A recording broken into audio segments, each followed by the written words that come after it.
boys and girls, Assalamualaikum.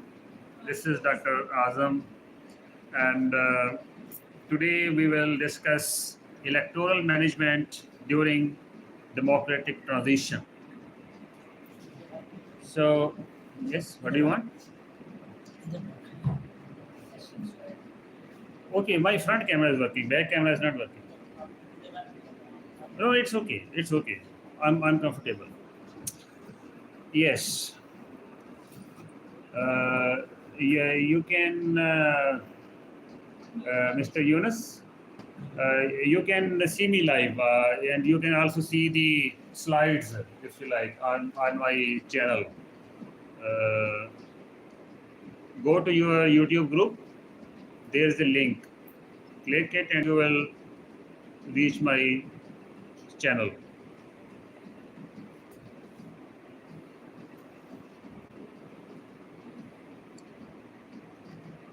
In your group, I have shared a video.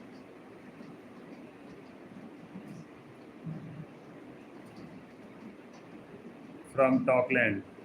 Talkland is my channel. When you click it, you will go to, it will take you to YouTube. There you can have my channel, and in the live stream, you can see the slides.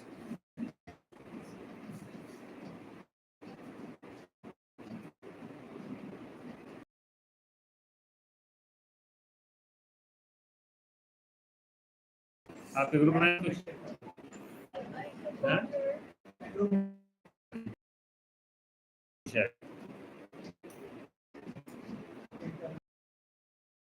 हैं?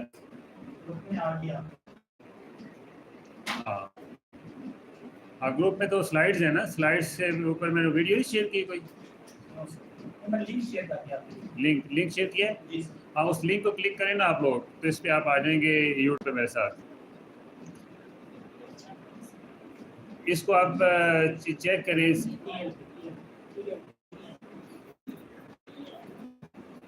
इसका ये भी फ़ायदा है कि आप लोग मुझे ना वो टिप्स भी देंगे, how can I improve and how what other things we can add and how can you help.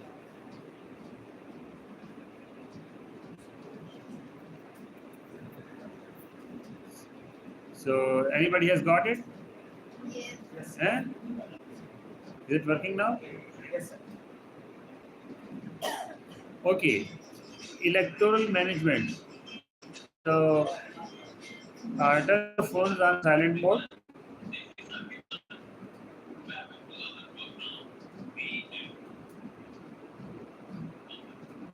So you turn your phones on silent mode, and you also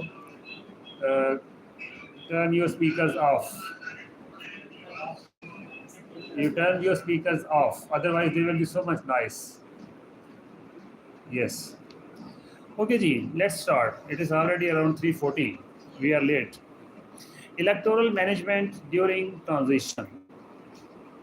This discussion is based on a report which is titled as the International Institute, which is titled as Electoral Management During Transition. It is prepared by the International Institute for Democracy and Electoral Assistance, International IDEA. Its short name is International IDEA. IDEA refers to International Institute for Democracy and Electoral Assistance. So today we will discuss its first chapter.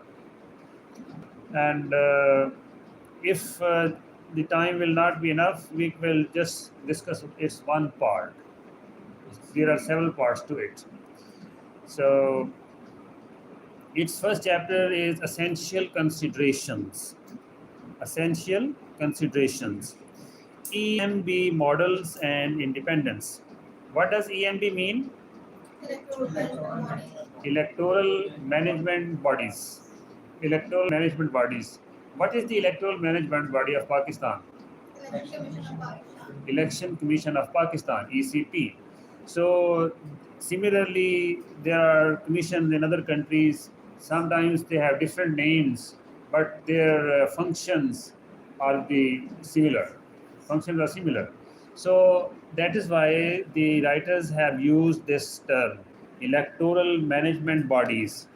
It refers to all those bodies, commission in the world which manage and which conduct elections.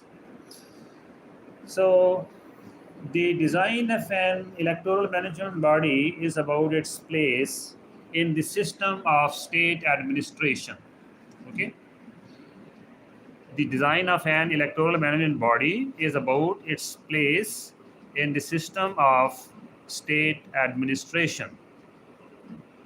International IDEA has explained three main models of electoral management bodies. Three main models. One is the independent EMBs, EMBs, yes. The other is governmental EMBs. The third is mixed EMBs, electoral management bodies. So, first of all, in the independent model, elections are run by an EMB that is free and separate from the executive branch of government. That is free of the government, that is separate from the executive branch of the government. So, do you see Pakistan's election commission? Is it free of the government, at least legally, theoretically, or not? Theoretically, it is free. Yes, because it does not come under any ministry. It is not controlled by any ministry. Okay, and is it also separate from the executive branch of government, Pakistan Election Commission? Yes, sir. Yes, it is separate. So it is quite, as at least constitutionally, legally, it is quite powerful, our election commission. In the governmental model, elections are run by the executive branch through a ministry or local authorities. This is the second model of electoral management bodies, the governmental model. And in the mixed model, there are one is a policy or supervisory body that is separate from the executive branch, and its second part is an implementing body that works within the government, within the government. So no matter which model is used, every EMB should work with full independence. So in principle, every electoral managed body should work independently. Their decisions should not be influenced by government. Their decisions should not be influenced by politics, and their decisions should not be influenced by any party. It means independence. It is independence of the electoral management bodies, election commissions. Election experts say that protecting the independence of EMBs is very important for democracy. Protecting the independence of the election commissions is very important for democracy.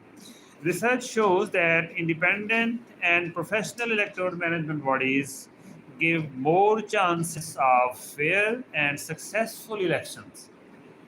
The more election commissions are free, the freer the elections are.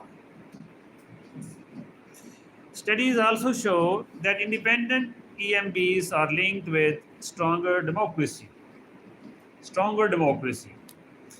If election commissions are independent, it leads to stronger democracy.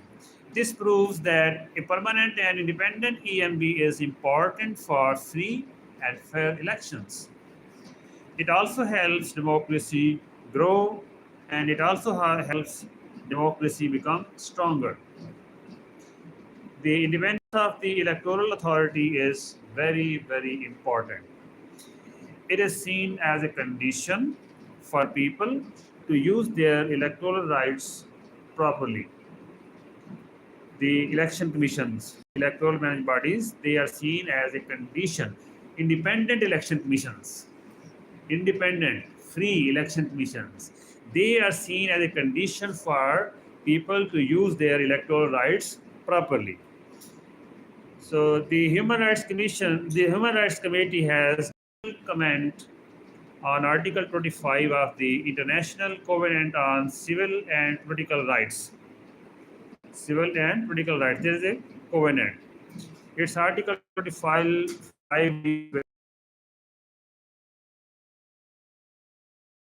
electoral authority should be created. This authority should supervise the elections and it should make sure the elections are fair and it should make sure that the elections are impartial. And governmental and mixed models depend a lot on the executive branch to do their work. So, before this, the authors were talking about the independent model. Here they are talking about the governmental and mixed models.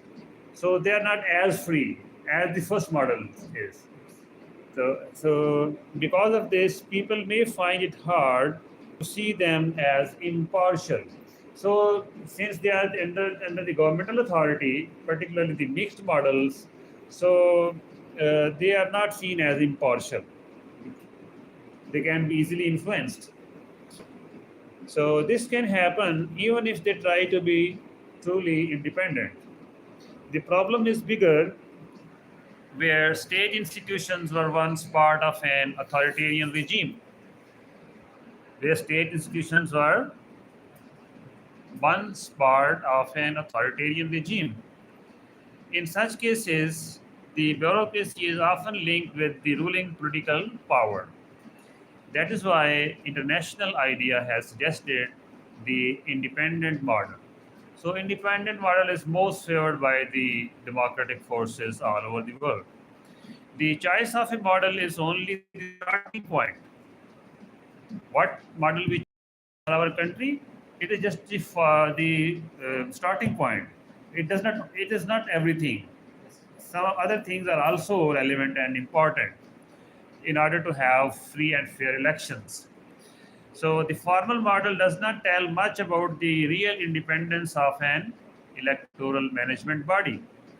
Many non-democratic regimes today also claim to have an independent model. You know, Chinese government claims we are a democracy. Do you know this? They say we are the true democracy. Our democracy is real democracy. So similarly, the authors of this paper say many non-democratic regimes today also have an independent model. Their election commissions are not free, but they claim that their election commissions are free, independent, with better integrity. Election integrity. It is linked to the formal independence. More detailed ways to measure real EMB independence. Election experts test practical tests of practical tests. What are the practical tests? One test is when an electoral management body holds 3 general elections in a row. Okay? If an election commission holds 3 general elections consecutively in a row, continuously, it means it has become sort of independent. These elections must be accepted as free and fair by most stakeholders and independent observers. If the elections are highly controversial, what does it mean? The election commission is not it is not free, it is not independent. Research shows that once electoral management bodies gain real independence, it often continues over time. So once an election commission becomes really independent, so it is expected that it will continue to be independent. It can even survive pressure from authoritarian rulers. Ghana is a clear example. Ghana, you know Ghana? Yes, South African country. An African country, yes. Chile also shows this to some extent. Chile is in Latin America, Yes. Southern America. So, this strength of institutions can inspire reformers in times of transition. They can use this chance to make EMBs stronger and more independent. If temporary electoral management bodies are created, their experience should be saved for the next election. Permanent electoral management bodies have big advantages. So our ECB of Pakistan, is it a temporary body or it is a permanent body? Permanent body. It is permanent body. So permanent EMBs have big advantages. They provide continuity, they keep institutional memory, and they are cost effective. That is why a permanent EMB, at least at the national level, is strongly recommended. Now, the legal framework. The independence of an electoral management body is based on the country's legal framework. So, in the coming classes, I think we should open the constitution, and there is a separate chapter, there are separate clauses Yes. on election commission of Pakistan, and we should read them here and discuss. Yes. Okay, what is provided in those? Someone might have studied those classes. So there's an app of my constitution, Pakistan constitution. There's an app, Android app. I have installed it. I have installed it. I can show you here. इसमें constitution में इसका पूरा procedure provided है. Yes. So I think in order to होंगे, किस तरह वो appoint होंगे, कितना उनका tenure होगा, exactly. और इस तरह काफी सारी जो चीजें आकर constitutional requirement की चीजें हैं वो provided हैं. जी. So it is opening. Constitution app. Yes, it is here. You can see on your screens. It is here. Here. So someday we will look at those structure of the constitution. Here I think we can see the election commission. Anybody knows which chapter deals with the election commission? Local government. It's chapter 8. Relations between federations and provinces. Okay, we will look at it later in detail. So getting back to our topic, today's topic. We are discussing the legal framework for electoral management bodies, EMBs. So the authors say the independence of an electoral management body is based on the country's legal framework. So the constitution usually gives the strongest authority and protection for this independence. And for example, the constitutions in Ghana, in Indonesia, and in Chile clearly declared the electoral management bodies as independent. Then ordinary laws. Ordinary laws can be changed relatively easily, but constitutions can be changed with bigger difficulty. Okay, they often need a qualified majority. You know qualified majority? Yes. What is qualified majority? The electorate.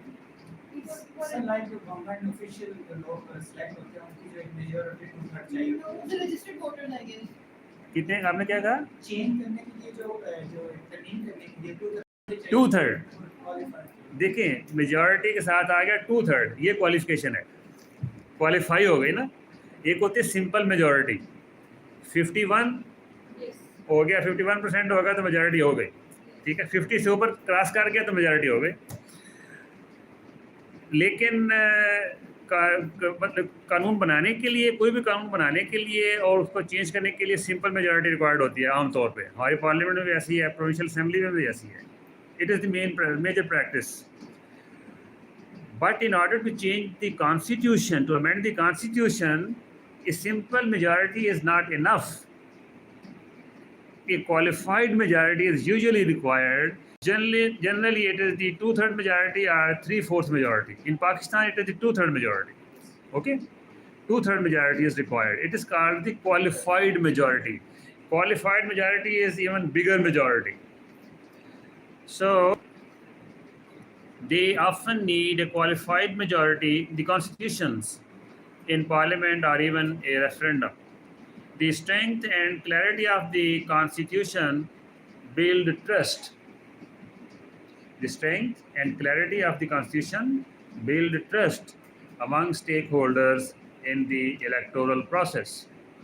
In authoritarian regimes with no democratic history, authoritarian regimes where there is no democratic history, electoral management bodies are usually not recognized and not independent. As in Egypt. Many states where there is no democracy, in almost all of the Arab world, Arab world, it is undemocratic, where you have kings and monarchs over there, and in many other parts of the world still. So, in some countries, the first national election during transition is held to elect a body to change the constitution.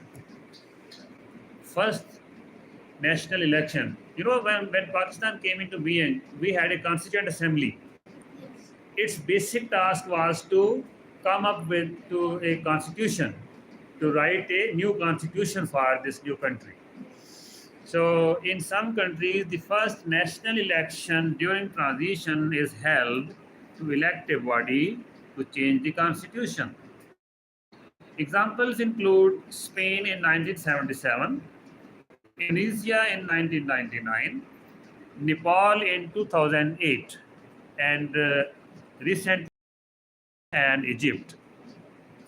So, in such cases, EMB independence may need to be secured first through temporary legal measures. Electoral managed body, its independence may need to be secured first through temporary legal measures.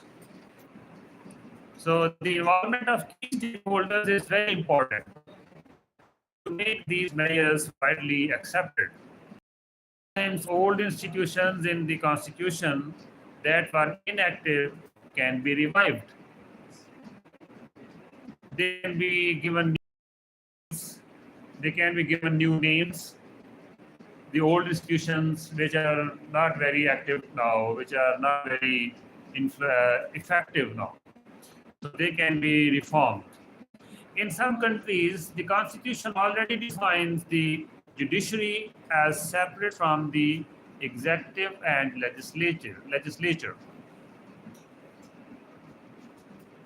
In some countries, the constitution already defines the judiciary as separate from the executive and legislature. What is the case in Pakistan? Our judiciary, is it separate or not? Yes. Yes. The judiciary is separate from the executive and from the legislatures.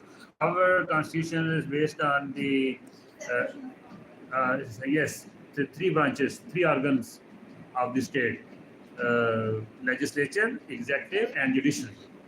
Trichotomy of powers. What about this? USA same. One is the legislature, their Congress is their legislature, their president and his executive cabinet. It is the executive, and they have their Supreme Court and the judiciary that is separate. So that is also based on the principle of three pillars of the state, three organs of the state, separation of powers. It is the theory of the separation of powers and practice. This makes the judiciary a possible choice to act as an interim electoral authority. So, this is one of the reasons when elections come, the judiciary is generally involved because, at least theoretically, it is separate from the executive. So, it can resist the pressures. But it is important to check carefully if the judiciary is capable and truly independent. Truly independent.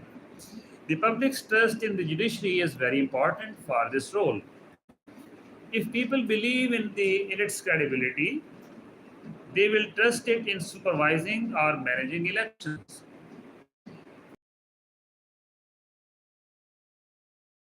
Based on real assessments. public perception and the actual independence of the judiciary should always be considered. The electoral management body and its independence should be recognized at the highest level. Independence of the electoral management body should be recognized at the highest level of the legal framework. Its mandate and functions should be written in laws that can be changed carefully. These laws should allow some flexibility for future needs. Any change have extra safeguards. So both things are required for changing a constitution. It has to have some flexibility, so it can be changed when required, when it becomes necessary. But it should not be too flexible that can it be changed according to the whims of the powerful. Okay, that is why a qualified majority is required to make it difficult to change the constitution.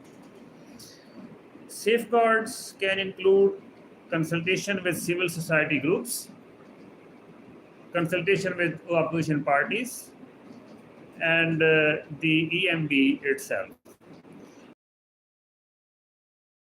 Parliament may change the rules for its own benefit. If there are no safeguards in the constitution for changing the constitution, then any government which will come into power will change the constitution for its own benefit.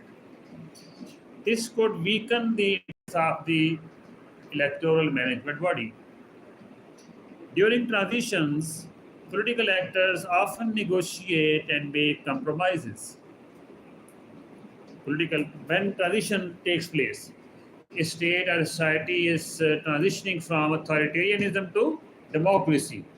So, particularly during that transition, political actors often negotiate. So, it is required in order to have a democratic system, a democratic culture. It is required, as you see, the authors say, negotiations among major political actors. It is required, and it is democratic, and compromises as well. Negotiations and compromises. These are the two basic pillars of democratic politics. Are you getting it? Yes. Negotiations among the democratic forces and compromises among the democratic forces. This is the beauty of the democratic system. This is why democratic system works peacefully. There has to be no civil war. In order to avoid civil war, the political parties, the political leaders have to negotiate among themselves and make compromises. These compromises shape the electoral laws. ये कहना कि मैं इन चोरों के साथ नहीं बैठूंगा, ये अंग आपको constitution है. You can understand, I am just talking in the theoretical perspective, so you can implement it. You are all mature, grown-up people. So, I should not say that way, being your instructor. So, we are trying to understand what democratic politics actually is, where our political leaders make mistakes, and where they are not. So we should be able to understand, and we should also be able to make them understand. Okay, if our leader is not behaving in a democratic way, so it is not necessary that I leave him. I can tell him or her through proper channels that this is what is required for strengthening democracy in the country. This is what is required, and you should do this, and you should not do this. That. So, if a leader is not abiding by the democratic values and principles, his or her followers, his close circle, it is their duty to let him know, to convince him. And the nation as a whole, the nation, it is the nation's duty. Okay? So let us move forward, and we can have a candid discussion on it when I will close it. So during transitions, political actors often negotiate and make compromises. Several years back, I started reading a book on Introduction to Political Science. The title of the book is The Basics of Politics, written by a very senior scholar. I can't recall his name right now. I can share it with you if you like. So, in its introduction, in its very first chapter, I several years back that negotiation and compromises are the two basic principles of democratic politics. And here, these authors they have also written. So, in all good literature on democracy, democratic politics, you will find this. Actually, if the democratic forces they do not believe in these two things, negotiation and compromise, democracy cannot survive. Yeah. Then the things will be decided through bullet. Yeah. The ballot will be gone away. The ballot will not work. Then the age of bullets will come back. This is the only way to keep your politics peaceful. That the leaders they are able to negotiate and they are convinced to negotiate and make compromises as required, necessary compromises. So these compromises shape the electoral laws.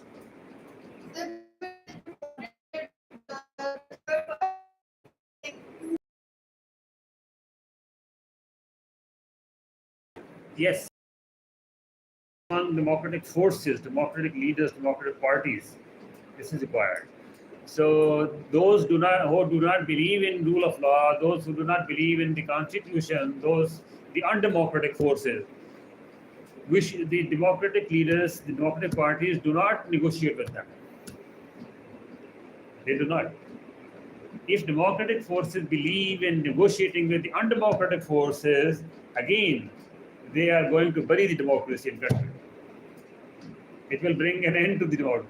So both parties have to be democratic. All democracies, all parties, yes, both parties which are engaged in negotiations. Yes, Public opinion and democratic norms in society yes, about Yes, the yes. importance toward a democratic system.